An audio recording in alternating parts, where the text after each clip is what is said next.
On today's episode, I welcome Canadian folk pop singer songwriter Heather Hill to the B-side. She has released her fourth studio album, Twilight Mist, which is a call to arms providing hope, inspiration, and a sonic hug in troubled times. This album and its backstory is something you don't want to miss. Welcome, B-siders, to a brand new episode. I'm so grateful you joined me once again.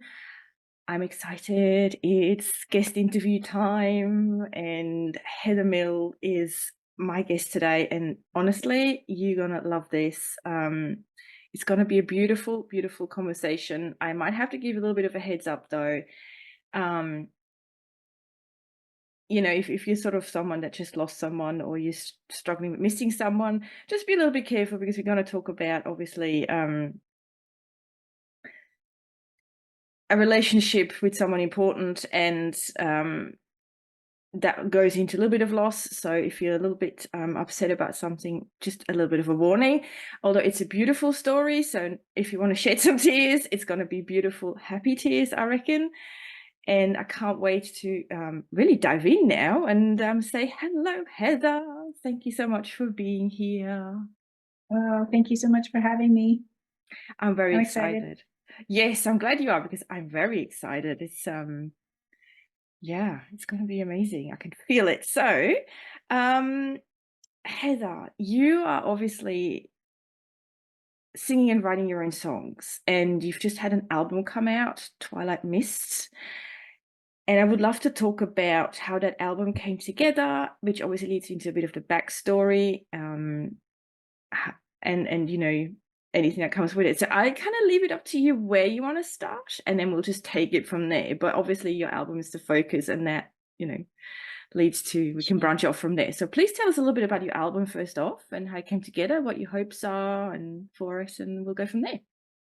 Yeah, my album, this is my fourth album, Twilight Mist is my fourth. I started writing, I guess, in my late 20s.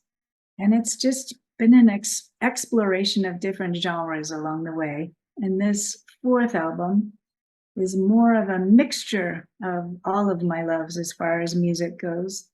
And it couples for the first time for me, because I've always lived in these distinct worlds where I'm a leadership coach and I'm an intuitive and I'm also a musician. This album has brought the three things that I do together.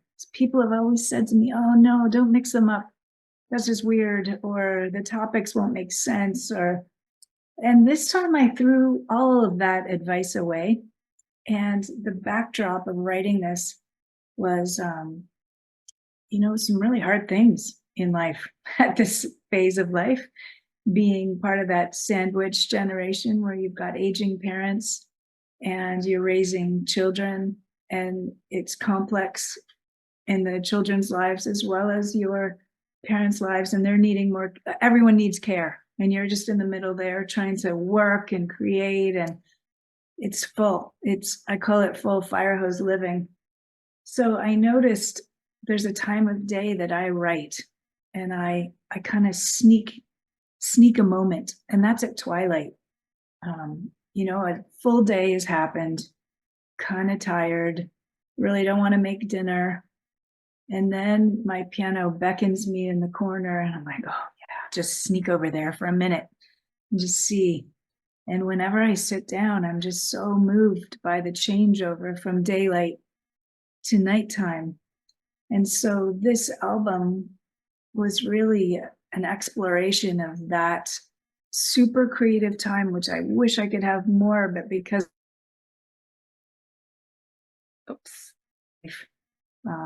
I don't always get that chance, but I really wanted to make like a clarion call to hope in this album, that creating is what helps us with our balance. And that time of day is super special. I like to perform at that time. I like to have people in my living room. I like to play to them. And so the Twilight Mist is 13 songs that came from that time of day, which is very relaxing, very inspiring, very mysterious. Bridge from daylight to nighttime. I don't know what's going to happen, but it feels good. It feels okay, nighttime coming. Mm. So that's Yeah. the long and short of it. And what I'm hoping for, you asked that question. Yeah. What I'm hoping for is that this album reaches people who are maybe in this spot in life where there's complexity. There's, and I think that might be all of us, but it's that that place where you might be a mom or a dad and raising kids or leading a complex life in your work, and you just need to decompress and you just want to listen, transcend your day, and feel like there's hope instead of all the stuff we see on the news. Mm-hmm. Mm. That's so fitting because I did realize, sort of in my extended, I wouldn't say circle, but when I look around myself, I see a lot of people really struggling right now. And I hear and read a lot about the bathroom floor looks really inviting right now. And if I hear those words, I personally know I've been there. I've literally been on the bathroom floor crying my eyes out because life was just overwhelming and struggling. Yeah. But it also makes me sad that, we have to get there. And sometimes it's Mm-hmm. none of your fault. It just happens. So Yeah. I find it wonderful that, you wanted to create something that just gives a glimmer of light, hope, and support, and maybe also just gives a bit of soothing for a few minutes. And sometimes that's, I guess, all we need to go back up and say, okay, I think I can make it another day. So Yeah. thank you for doing that. I don't think we as music listeners like myself, we say thank you enough to the people who Mm-hmm. actually take the time to write and be so creative.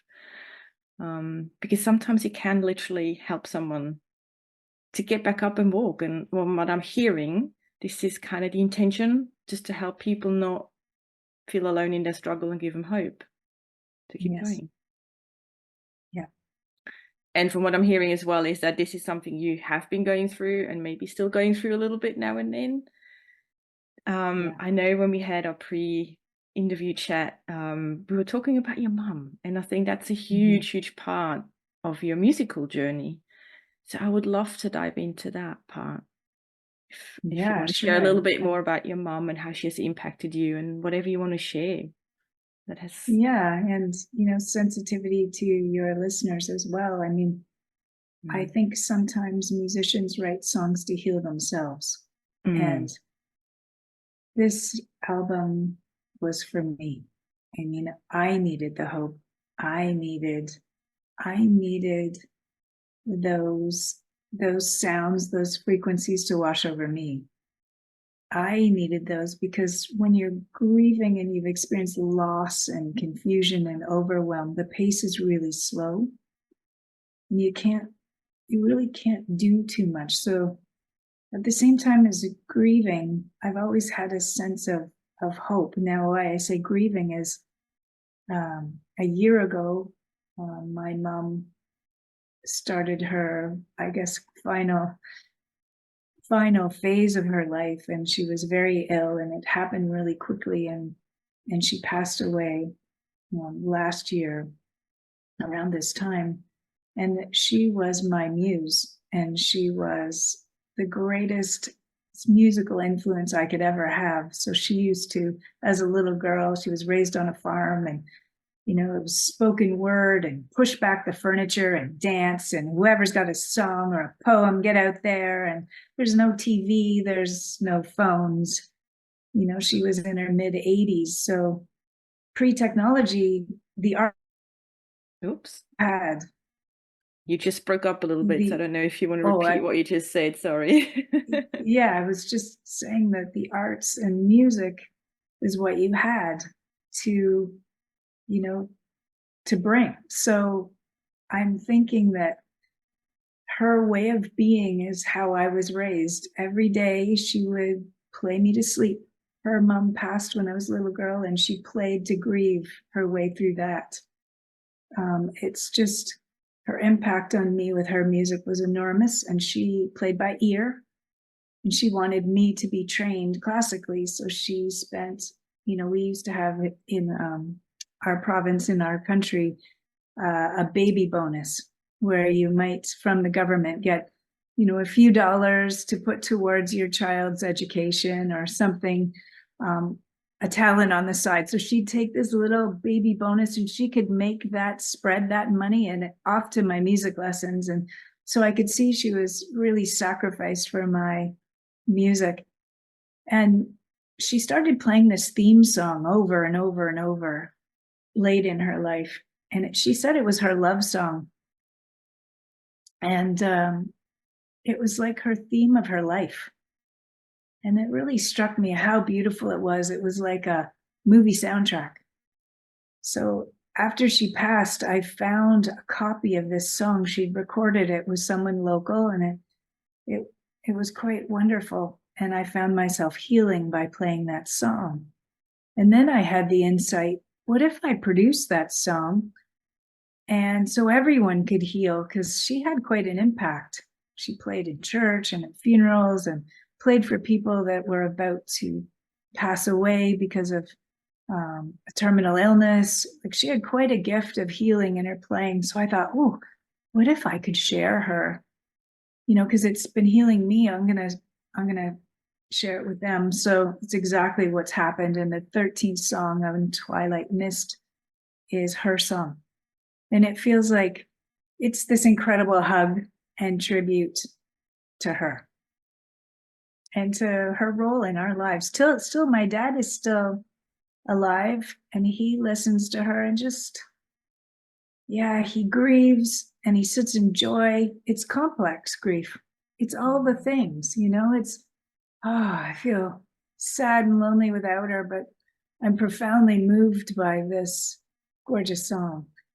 So her legacy is my legacy. That's beautiful. And I've listened to the song and I can highly recommend it. Go and check it out. It's just so, I don't know, I just felt it was really simple in a way for a listener. Obviously, I don't understand the background of writing music or anything like that. I don't understand it much. So forgive me if I say it's simple, but from a listener's perspective, for me personally, I feel it's just simple but beautiful and delicate. And it's just, yeah, I'd enjoyed listening to it, definitely. So go and check it out. Yeah, that the piece that you're talking to, she would tell you it's nothing great and it's nothing. It was like, it's not that she was really classically trained or that she ever deserved to be recorded. She was one that lived in her music, and you can feel her heart and you could feel her warmth and her embrace and her smile, which was extraordinary.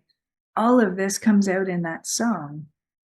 But complex is never what she wanted to do. She always felt like her music was accessible so that anyone could heal or be held in it. So it's got a real quality of water, like waves and, just swooning, beautiful waves where you just feel like it's going to be okay no matter what happens. That makes sense. Now you explain it, that makes sense. Yeah. And sometimes that's all we need. We don't want to be overwhelmed by things, especially like you said, if you're going through a tough time or whatever, you don't need any more complicated in your life. You want something that's just there. It's simple, but it sort of helps. So yeah, that's great though. Because a lot of us obviously don't understand what goes on behind the scene to write a song and then obviously record it and all that kind of thing. We actually just listen to the end product and that's what then hits us. So for her to be able to capture that and make it so easy for the listener is, and not, like you said, she wasn't trained as such, is, it just shows you how gifted she actually was in that. Yeah. She really was. And, on that album, I wrote a song called Heart Song, which was my song to my children. And since there's so much conversation about legacy, I thought, if this is the last album I ever record, what's a song I could give to my children and their children? And Heart Song is about all those moments that I loved that my rhythm became their rhythm. My blood is their blood. My genetics are their genetics. My breath was their breath. And that whole healing of the mother line, as I've experienced my mom passing, it's really brought it home to me of what my role and my opportunity as a mom is with my music for my kids, because they will always remember me singing to them and writing songs about them. There's a song called Courage on the album, and that's about my eldest child. And there's one called Wings, which is about helping children with night terrors. And that was my youngest child. Um, that's more of an angelic song. I would come in and sort of create a meditative space and just try to bring safety to my child as she was going through this at night. So I hope there's something here for a lot of people. Mm. Absolutely. And I remember now when you sort of talk about your individual songs that you actually had a little bit more in mind than just writing those songs as like legacy or whatever else. You actually have a little bit more of a concept behind this album, which I love. Can you share a little bit more about that? Yes. That'd be great, because I think that would be very Yes. beneficial to know. Yeah. Well, I have been an active, I guess, healer and intuitive for some time. And I started out with Reiki, so working with energy. And what I noticed about my music is it was having an impact on people from a vibrational sense. So I'd bring people into my living room, we'd play, they'd tell me the impact. Ooh, that song really affected me here. This is what I'm seeing during that song. And it became really interesting because I didn't really realize, but I was intentional about having these songs kind of Reiki infused, bringing energy through these songs. So the ultimate piece was, I thought, oh, what if I could put Reiki in each of these songs with each of these frequencies? Each of the keys represents a frequency, represents a color, represents a healing effect on each chakra. So of the 15 chakras there are, each song corresponds to a chakra and shifting and balancing and healing of those chakras. So everyone that listens to this album has a very different experience of each of those chakras.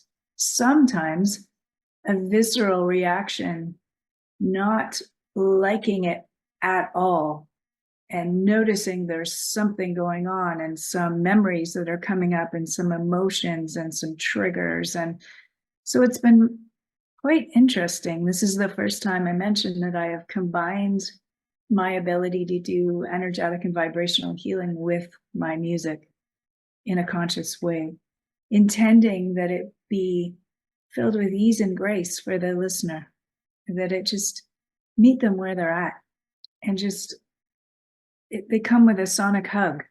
So if you're feeling lonely and lost and despair or terror or all the hard constrictive emotions we have, wouldn't that be amazing just to know that when I put that song on, I just feel it's going to be okay.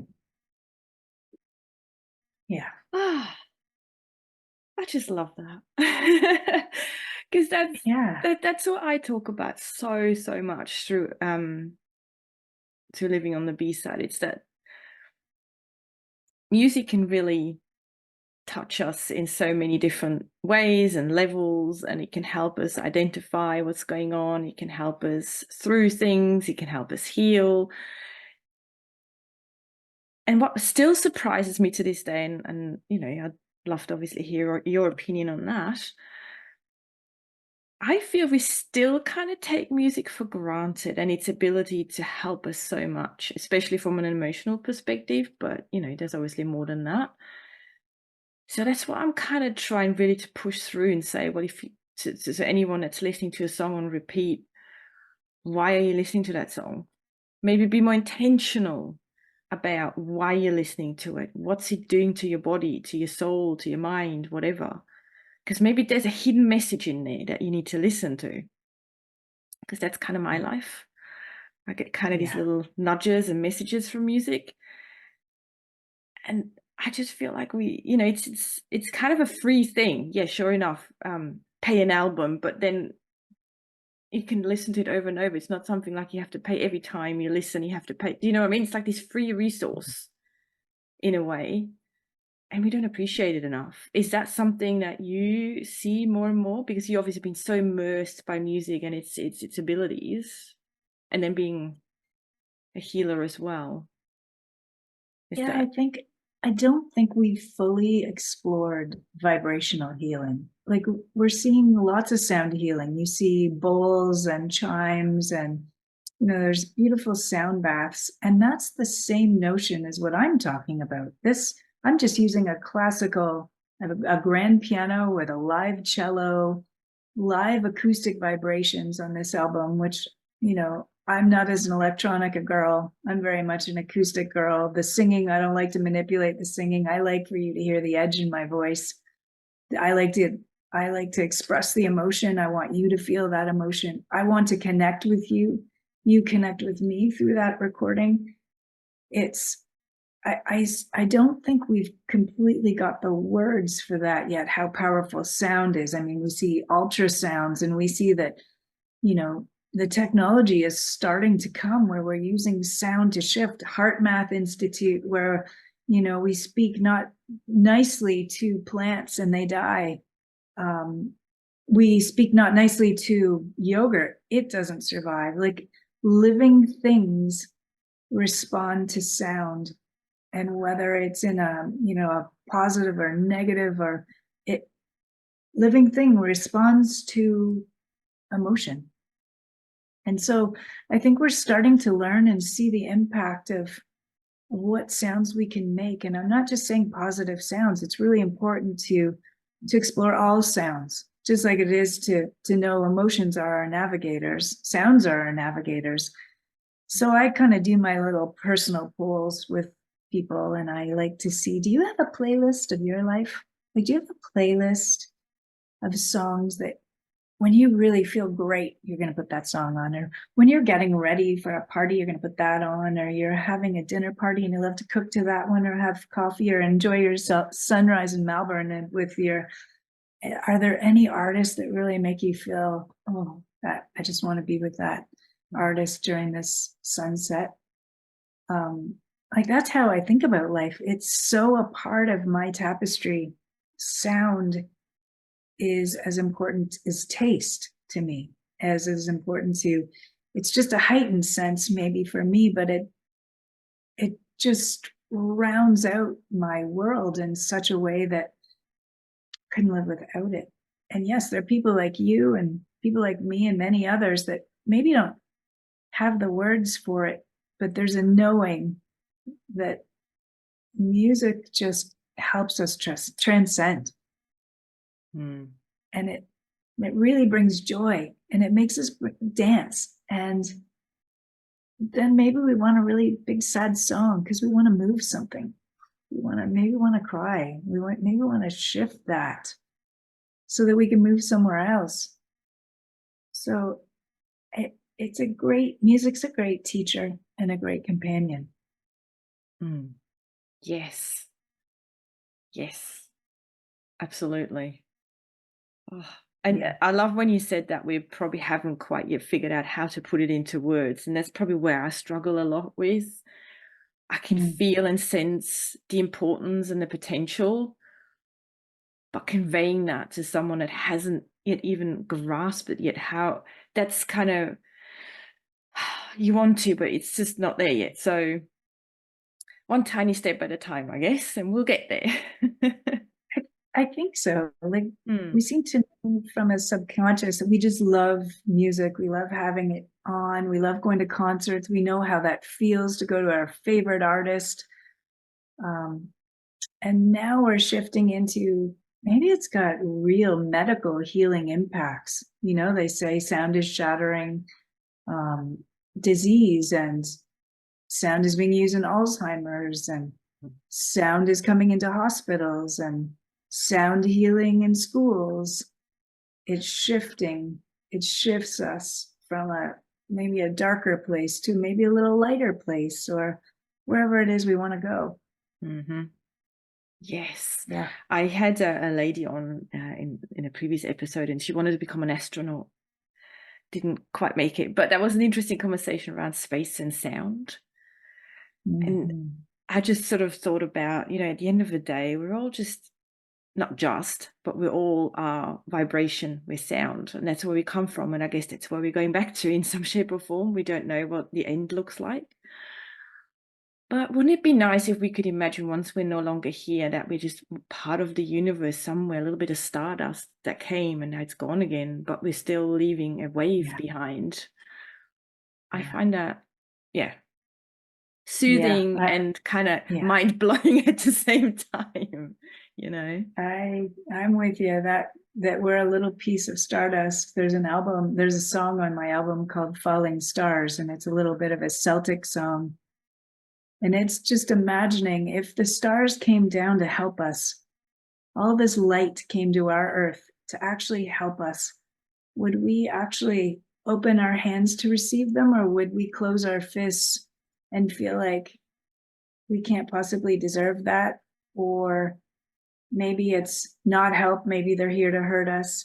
So that whole song kind of explores the concept of stars falling to be here with us, to help us along our way, and in that song I talk about, it feels like my children would be very open to having stars come down and helping them, because they're not hardened and they haven't seen the things, and they're not all into the conspiracies. They just see what they see, and their intuition just lets good things in. I don't know how they know this. They don't have a lot of the junk and the filters and the distortion.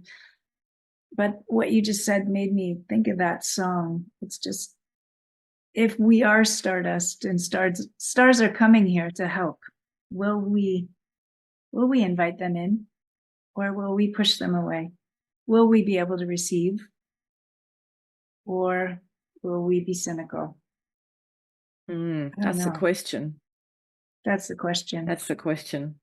There you go. Everyone that's here today, ponder around that. Grab a cuppa, watch the sunset or sunrise with a good song, and ponder on that. Use had a song for it. Go for it. Exactly. But I mean, I think about this a lot. Receiving is hard. And that sounds crazy. But when something's so good, like that sunrise you're experiencing, how open are we to just taking that in and being present in it, and just thinking, oh my gosh, there's nowhere better to be than right here, right now with you and that sunrise? Like, it's a theme of this album, and it's a theme in my coaching, and it's a theme in my healing. There's many of us are so great at giving, but we're not so good at receiving. Yeah. Oh, just a good little at glitch. Giving.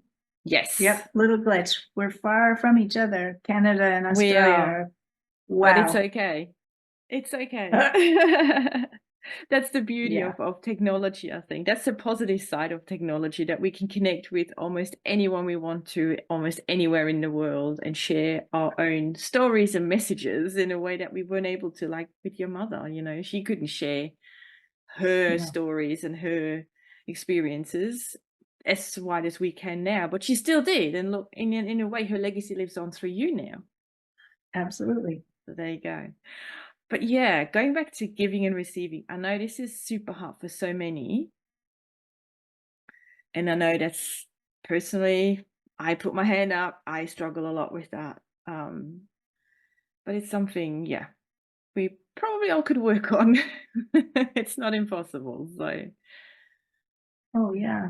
Yeah. And I think that's where that gratitude piece, comes in. It's definitely a theme in this album, as that phase of, grieving and kind of closing in, and then realizing, wow, I think in grief, I lost my joy. And I lost the ability to receive, because I kind of went quiet and I started to hermit to protect myself. And yet I see that so much of the joy, there's people trying to give to me. They are, they're bringing dinners, and they're oh, they've got amazing kind words and they have a song to share. And so I started to see, oh, it's time. I better open up and receive, because I really need them. I need the support. I'm actually not alone, but I really need to open up to see them and to feel what they're trying to give me, or I'm never going to access joy, the Mm. gifts. I'd like to point out that grief can have different forms. You don't have to lose a loved one to have grief in your No, life. You can grieve absolutely. for maybe a life that you didn't have, or something that has gone wrong, and you're grieving for that. So, grief is mostly associated with losing a loved one, but it not necessarily is like that. So what you just said hit me really hard. So, whew, universe delivers again. It's Yeah, amazing. I love what you said there. You're so right. There can be grief because you've experienced trauma Yeah, and something great has absolutely. been taken from you, and it's really hard to trust. Mm, And that trust and receiving seem quite connected. yeah. How do I, like, that's what chakras do, right? Energy chakras open and close. When there's Mm, safety, they open and they're ready to receive. But when they're afraid, they close, and they're doing this all the time. It's not like they're always open or always closed, but they're sort of navigating the world. It's quite brilliant, and we can see them. mm, But that's how I see it. That's We have this beautiful check and balance and a security system that's always going, that is wondering, is it okay? Because I've suffered and I have some pain, and I don't want to go there again. mhm, And maybe I'll just not receive. And that's okay. But you're right. It's there are many, many things that cause us to grieve. mhm. And I Exactly. believe that you can grieve and have other things at the same time. You can grieve and have joy. Like, I remember my mom, she was playing with me at her second last day before she passed. We were playing hide and go seek in her room. And I know she was struggling and in pain, but she was accessing joy and suffering with this looming thing. Like, all of Mm. that was there. And she's left me with that most profound picture of, how do you be all that in one person? Like, how do Incredible. you be grieving and enjoying playful? So I'm still sitting with that. Do you have any guidance or wisdom? Do you say? Oh, maybe anyone that's joining us today maybe have some good golden nuggets to share. So please share away. Would love to hear them about that. Yes. Which brings me to the next topic. It's such a beautiful transition, I feel. I always ask my guests to share a song that kind of describes their life and their business. And I think, again, the universe is so aligned. It's incredible. Um, do you want to share the song that you've written down? Do you remember which song it is? It's Joni Mitchell's Both Sides Now. I mean, Mhm. seriously, that's a mic drop moment right there, right? Couldn't be any more Yeah, perfect. Do you no. want to share a little bit more about why you've picked that one? Or I think most people can probably gain a little bit the why, but happy for you to expand on that if you feel like it. Well, Joni Mitchell all my life has been my favorite artist. And I love how unapologetic and fierce she is in terms of her arts, what she's going to say, her activism, her, oh, it's just, yeah, it's a fierce sense of navigation that she has. And her incredible wisdom to be as vulnerable as she is, that there isn't black and white. There is a gradient.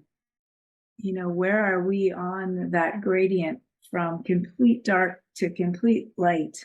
Where are we in there? It's not white or black. And and especially in that song, Both Sides Now, I look at love from both sides now.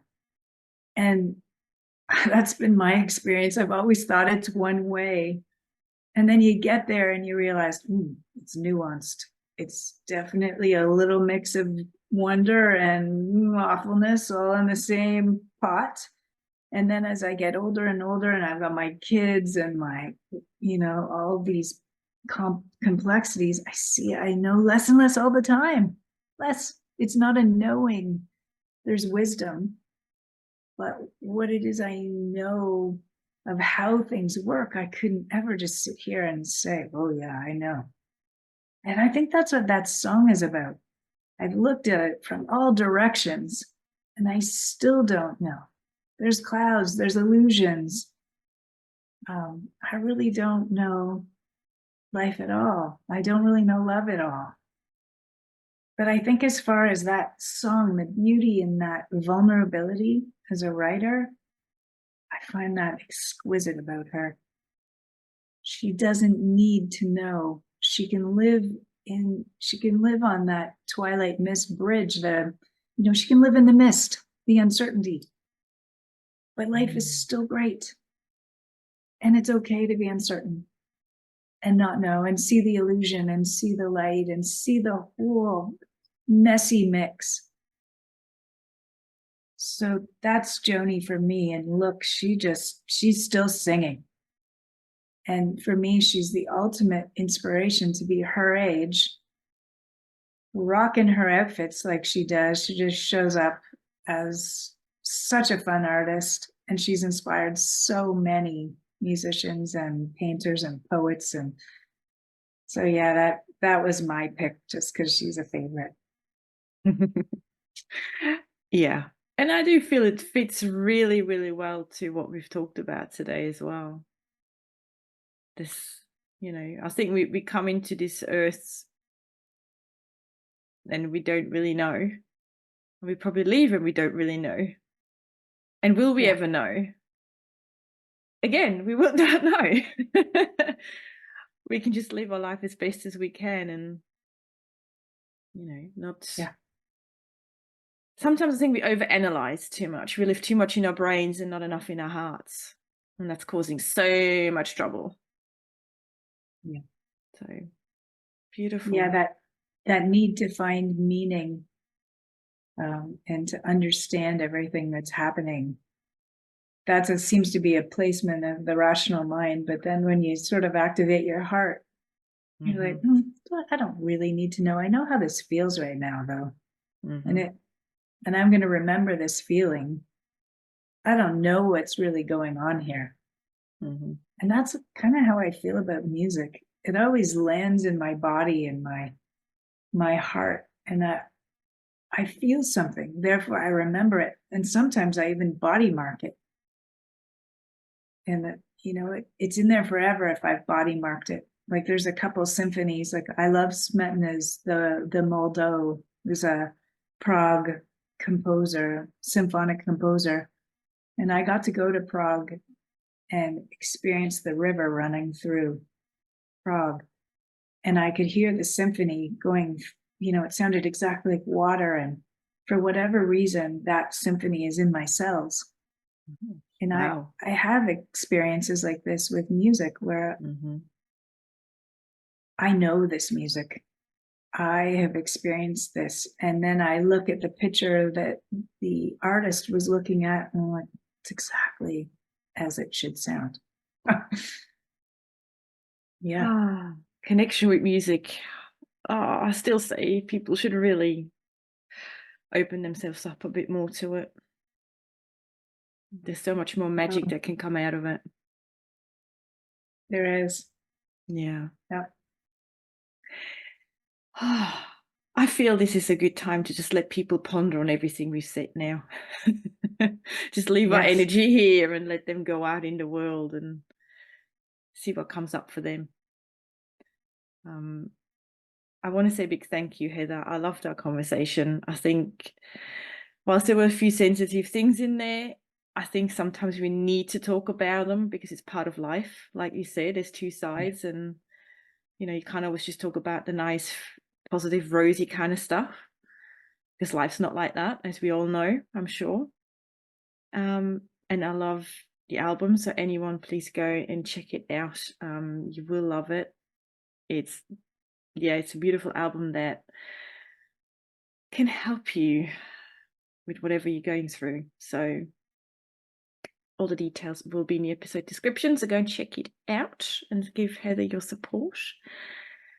Other than that, that's it from my side. Have you anything to add, Heather, that you want to share that comes up before we say goodbye?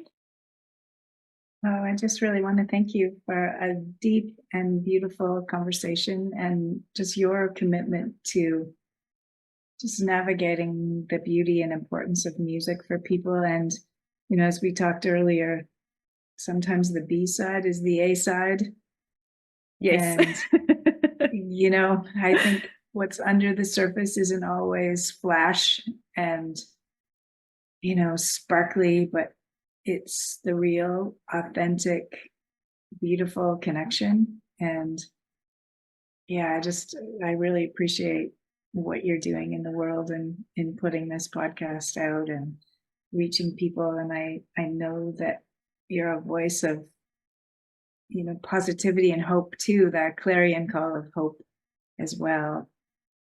So thank you. Oh, thank you. I'll do my best. Like you said, I'll just try to be me. We just do our best. And we just do our best and hope someone gets something out of it, which I think they will. So yes, thank you very much. Thank you so much. Right, my B-siders, we're going to leave it here. I hope you've enjoyed the episode. Any feedback, comments, whatever you want to share with me, us, please do so. You know where to find us. And yeah, go out, enjoy the sunset or the sunrise, and just enjoy both sides of life, basically. That's it. I shall see you again, or hear you again, talk to you again in my next episode. Until then, you all take care. Sending you much music and love. Bye for now. Bye.